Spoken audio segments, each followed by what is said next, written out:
જય હિન્દ મિત્રો, village physical defence એકેડેમીમાં તમારા બધા મિત્રોનું ફરીથી હાર્દિક સ્વાગત છે. તો કેમ છો બધા વિદ્યાર્થી મિત્રો? હોપ છો બધા મજામાં હશો. તો મિત્રો આજે ફરીથી અને બહુ ગર્વ સાથે હું કહું છું કે આપણા ગ્રુપમાં જે ગર્લ્સ ગઈ હતી ફિઝિકલ કરવા, પોલીસનું ફિઝિકલ, બરોબર, એ 3 પાસ થઈ છે. યસ, એકનું જે 2 ગર્લ્સ હતી એને ભેગું હતું, એક ગર્લ્સ ને એક પછી હતું, બરાબર. તો એ 3 ગર્લ્સને હું આજે મળવા માંગીશ તમારા જોડે, એન્ડ એ વિદ્યાર્થીઓ જોડે શેર કરવા માંગીશ એમની સ્ટોરી, બરોબર, કે જે ક્યાંક ને ક્યાંક આ ભરતીમાં હિંમત હારી ગયા હતા, હિંમત હારી ગયા છે અને હજી પણ બાકી છે એમના માટે, બરાબર. 3 ગર્લ્સની જો હું વાત કરું, બરાબર, તે એક ગર્લ્સની ઇન્જર્ડ હતી, બરાબર, છતાં પણ એને ત્યાં પૂરું કર્યું છે બેસ્ટ ટાઈમિંગ સાથે, બરાબર. પછી એક ગર્લ્સ કે જે એકદમ ઓછા સમયમાં, મતલબ એમ સમજી લેવું કે ઓછા સમયમાં આવી, પણ એમને ખબર નહોતું કઈ રીતના કરવું છે, બરાબર, અને એકદમ ટેન્શન વાળા માહોલમાં પણ એકદમ એન્ડ ટાઈમમાં પણ એને પતાવી દીધું ત્યાં આરામથી. અને એક ગર્લ્સ કે જે ખરેખર સીન પેન એટલું અનહદ હતું એમને, બરાબર, અને ગ્રાઉન્ડમાં પડી ગઈ હતી, બરાબર. એ પડીને પણ એને પૂરું કર્યું, મતલબ એ એવું મને કીધું હતું કે સર, કે મને એવું લાગ્યું જ નહોતું, હું જ્યારે પડી ગઈ ત્યારે મને એવું લાગ્યું કે હવે મારાથી પૂરું નહીં થાય, પણ મારે રનિંગ કરીને જ પૂરું કરવું જોઈએ, 4 ચક્કર, બરાબર. પછી ટાઈમિંગ જે આવે પણ મેં હોપ છોડી દીધી. તો આજે એમના જોડે પણ વાત કરવા માંગીશ કે આ વિડીયોના માધ્યમથી જે આવનારી જે ગર્લ્સ જે કોન્સ્ટેબલની તૈયારી કરે છે એના મદદરૂપ થશે મિત્રો. યસ, એના માટે પૂરેપૂરું મદદરૂપ થશે. તો વિડીયોમાં બન્યા રહેજો છેલ્લે સુધી, અને જો નવા હોય તો પ્લીઝ વિડીયોને લાઈક, શેર, સબસ્ક્રાઇબ કરવાનું ભૂલતા નહીં. ચાલો હવે વિડીયોની શરૂઆત કરીએ.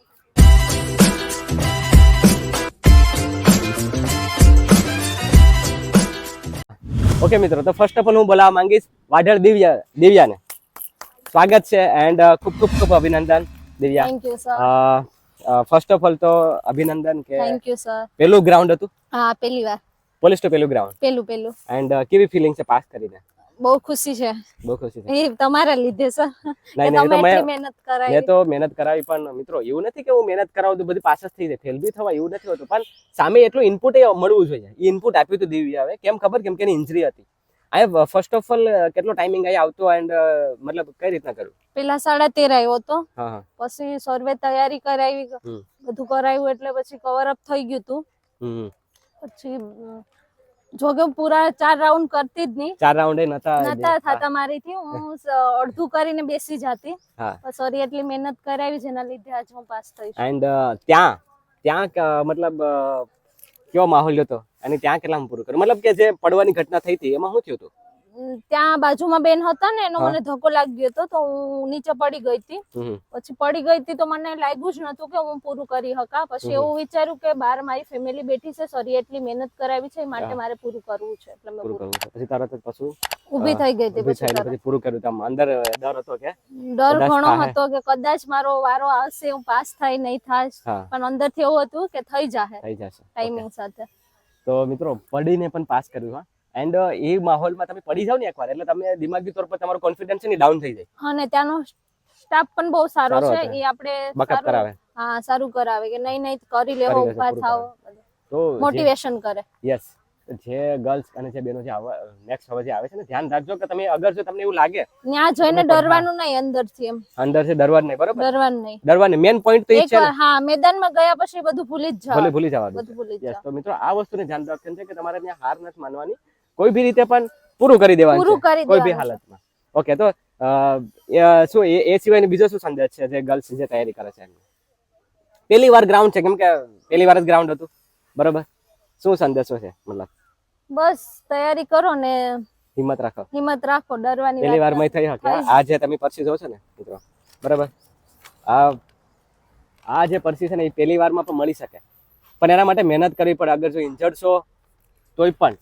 યસ, જે દિવ્યા છે એ ઇન્જર્ડ હતી, બરાબર, એન્ડ એમને સેલ્ફ કોન્ફિડન્સ થોડો ડાઉન થઈ ગયો. મેં એક દી પહેલા કીધું, ટેન્શન લેવા જ નથી, થઈ જશે, એટલે એની વસ્તુ ફોલો કરજો એટલે થઈ જશે. તો મિત્રો આ હતી દિવ્યા. હવે હું બોલાવવા માંગીશ સેજલબેનને. વેલકમ સેજલબેન. ખૂબ અભિનંદન, ટાઈમિંગથી પૂરું કરી દીધું. કેટલો ટાઈમિંગ આવે? 9 મિનિટ આવી હતી. એન્ડ કેવું રહ્યું હતું? મતલબ આમ ડર હતો અંદરથી? ડર હતો. એ 9 મિનિટ આવી, પણ અહીંયા કેટલી મિનિટ આવતી ને? કઈ રીતે પ્રેક્ટિસ કરી? અમારે પેલા 13 આવતી, 12 આવતી. હા, તમે સર એવી પ્રેક્ટિસ કરાવી ને. મને ઘણા વિદ્યાર્થીઓ પૂછતા હતા કે તમે ગર્લ્સના વિડીયો નાખતા નથી, પણ એનું કારણ એવું બી હોય છે કેમ કે બધા કમ્ફર્ટેબલ ન હોય, પણ આ જે ગર્લ્સ છે ને મિત્રો એ નીડર પર છે એન્ડ એને પાસની જર્ની બતાવી છે. તો આની પહેલા જે ફેલિયર હતું એ ફેલિયરનો બી સામનો કર્યો છે. જે તકલીફ થઈ હતી તકલીફમાંથી પણ એ નીકળ્યા છે, એવું નથી કે નથી, બધી તકલીફનો સામનો કર્યો ને, બરાબર કે ભાઈ પગ દુખતા, વજન હતો તો અત્યારે પણ પૂરું કરી નાખ્યું. ત્યાં ચારે ચાર રાઉન્ડમાં એવું થયું હતું કે નહીં હવે ધીમું પડી જાવ. મને એવું થતું એક રાઉન્ડ મારે તો આમ થોડુંક કે ધીમું, પણ મેં કીધું નહીં, મારા મમ્મી પપ્પા મારી રાહ જોતા, સર રાહ જોતા હોય કે પછી મેં એવું વિચારીને પણ દોડી લીધા ચાર રાઉન્ડ. બાકી અહીંયા 13 મિનિટ આવી હતી. 13 આવતી. પેલા હું 3 જ રાઉન્ડ મારતી. સર ને મને કીધું કે તું સર ને જોઈન કરી લો. પછી સર્વે એટલી મહેનત કરાવી કે મારે બેસ્ટ ટાઈમ આવે. અને બહુ ટાઈમ નતો થયો. નહીં, હું 10 કે 15 દિવસ તૈયારી છે ત્યાં સુધી મને યાદ છે. ત્યાં એમાં 2-3 દિવસ તો રેસ્ટ આપે પડ્યો, ઇન્જરી હતી એટલે.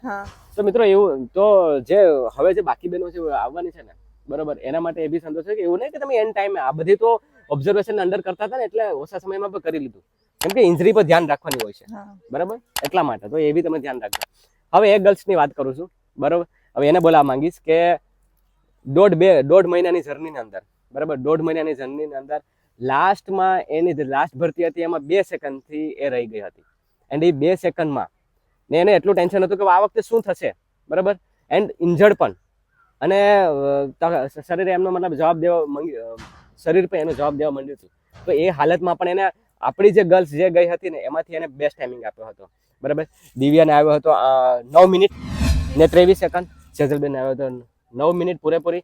એન્ડ હવે એમની પાસેથી જાણીએ કે એને અહીંયા આવ્યો તો 10 મિનિટની આજુબાજુ, 9:50 ની આજુબાજુ, ત્યાં કેટલો બોલાવવા માંગીશું Nisha Sosa. Welcome and congratulation, ખૂબ ખૂબ ખૂબ અભિનંદન નિશા કે બીજી ટ્રાયમાં પાસ કરી લીધું છે. શું થયું હતું પહેલી ટ્રાયમાં સર સિરિયસલી નતું લીધું ને તો આમ ગભરાઈ ગઈ હતી ને સિરિયસલી પણ નતું લીધું તો પછી 2 સેકન્ડ વેથી 2 સેકન્ડ રહી ગઈ હતી અને ખુદની રીતે ઓલું કર્યું હતું. પછી એ આમ શું થયું કે હવે આ ભરતીમાં એમ એવું થયું કે નહીં હવે મારે કોઈ બી રીતે કરવું પડીએ? આ વખતે તો કરવું તું જ. પછી આ વખતે તમારે પહેલા અહીંયા રનિંગ ચાલુ કર્યું ને મેં, તો મેં 13 મિનિટ 14 મિનિટ એમાં તો મેં કઈ ચાલુ શું કર્યું? એટલે ઈ 13-14 માંથી બધા એવું કહેતા તમે કેવડાવો તો ખરા, પણ કર્યું હું એમને ઈ કે ઈ 13-14 માંથી પછી લાસ્ટ ટાઈમિંગ 9:52 આવ્યો હતો. હા, 13 થી લઈને 9:52 નો ટાઈમિંગ વચ્ચે કેટલી મહેનત કરી? કેવી મહેનત કરી? બહુ મહેનત કરી સર. તમે જેટલી મહેનત, તમે જેટલું કીધું ને એમ કે કરવાનું જ છે, થાશે, થઈ જશે, બધું તમે જેટલું કીધું બધું ફોલો કર્યું તો થઈ ગયું. ડ્રીલ કરી હતી, હા, ડ્રીલ કરી હતી, પેટની એક્સરસાઇઝ, સામાન પેટમાં આટી વળી જતી, તમે પેટની એક્સરસાઇઝ કરાવી, પછી પગ ભરાઈ જતા પગની એક્સરસાઇઝ, બરાબર. તો એ બધી એક્સરસાઇઝ અને રેપિડ એટલે ડબલ ટાઈમ વર્કઆઉટ 1.5 મહિના, ડબલ ટાઈમ, બે ટાઈમ, એન્ડ ત્યાં સૌથી બેસ્ટ ટાઈમ આવ્યો. કેટલો ટાઈમ આવ્યો હતો? 8:22. અને બહુ સારો ટાઈમિંગ કહેવાય 8:22, બરાબર, કે સારા ટાઈમિંગ સાથે પાસ કર્યું છે કે જે 2 સેકન્ડ થી રહી ગઈ હતી પણ ક્યાંક ને ક્યાંક અંદરથી એવો સેટિસ્ફાઈડ છે કે મેં કોન્ફિડન્ટ થી પૂરું કર્યું. બાકી ડર હતો અંદર. લાસ્ટ ટાઈમમાં શું ધ્યાન રાખ્યું હતું કે જેનાથી ફાયદો થયો છોકરીઓને? લાસ્ટ ટાઈમ મેં ધ્યાન રાખ્યું હતું, મને આ ઓલું પેન ચાલુ થઈ ગયું હતું ને તો મેં ઓલું સ્પ્રે ને બધું કર્યું હતું, પછી દવા લીધી હતી, એવી રીતે કર્યું હતું કે પેન ન થાય. પણ મને ત્યાં તો પણ પેન ચાલુ થઈ ગયું હતું પણ મેં મૂક્યું નહીં, છેલ્લે સુધી મૂક્યું નહીં. બરાબર. શૂઝ પહેરીને ગયા હતું કે શૂઝ વગર અને પણ મોજા પહેર્યા હતા? હા, મોજા. અગર જે બેનો ભી જવા મતલબ એવું વિચારે કે ભાઈ શૂઝ કાઢીને દોડીએ તો મોજા તો પહેરી લેવા, કેમ કે ઝીણા કાકરા હોય એ રીતે ઇન્જરી થઈ શકે. હા, 2 મોજા પહેર્યા હતા એ માટે કે કોઈ ઇન્જરી ન થાય એમાં. હા, તો શું લાસ્ટ સંદેશ શું કહેવા માંગીશ આવનારી જે આવવાની છે છોકરી બધી રનિંગ કરવા માટે? તો એનું કહેવા માંગુ કે કોઈ મૂકે નહીં, અડધેથી કોઈ મૂકે નહીં, રનિંગ ચાલુ જ રાખે. ચાલુ રાખશે ને તો પાસ થઈ જ જશે, બેસ્ટ ટાઈમિંગમાં પાસ થઈ જ જશે. ઓકે, તો મિત્રો આ હતી 3 ગર્લ્સનું આપણે ઇન્ટરવ્યુ લીધું એ માટે, કેમ કે જે આવનારી જે ભરતી છે એમાં જે ફેલ થયું છે કે જે ડર છે ને, તો એને એમાં થોડોક મોકો મળે, થોડોક એમાં એમ થાય કે નહીં આપણે બી કરી શકીએ, બરાબર. જો દિવ્યા હવે ઇન્જરી સાથે પણ ત્યાં પડીને પણ પૂરું કર્યું, બરાબર. સેજલબેન જે હતા, બરાબર, તો એને ત્યાં સેજલબેનને એમ સમજી લો તમે કે ઓવરવેટ હતો અને થાય પૂરું જ નહોતું થતું, બરાબર. એ હાલતમાં ભાઈ એને પૂરું કર્યું છે. નિશાને તો ન કહું તો નિશા 2 સેકન્ડ લાસ્ટ ટાઈમમાં રહી ગઈ હતી, બરાબર. આ વખતે એને પૂરેપૂરી તૈયારી કરી નાખી, મૂક્યું નહીં. તો આ હતી મિત્રો 3 ગર્લ્સની સ્ટોરી, બરાબર. હોપ સો તમને આમાંથી થોડુંક જે આવનારી ગુજરાતની જે બેનો તૈયારી કરે છે અને આવનારી ભરતીમાં આવવાના છે તો એના માટે આ વિડીયો હોપ સો મદદરૂપ થશે. હું રજા લઉં છું. અગર કંઈ પણ બીજા સવાલ હોય અને જો અહીંયા આવીને બી તૈયારી કરવી હોય તો બી તમે વેલકમ આવી શકો. આપણું એડ્રેસ છે ગીર સોમનાથ કોડીનાર, બરાબર. તમે આવી શકો મિત્રો, બાકી રજા લઉં છું. કંઈ વિડીયો સારો લાગ્યો હોય તો પ્લીઝ વિડીયોને લાઇક શેર સબસ્ક્રાઈબ કરવાનું ભૂલતા નહીં અને તમારા મિત્ર વર્તુળ જોડે શેર અવશ્યથી કરજો. જય હિન્દ.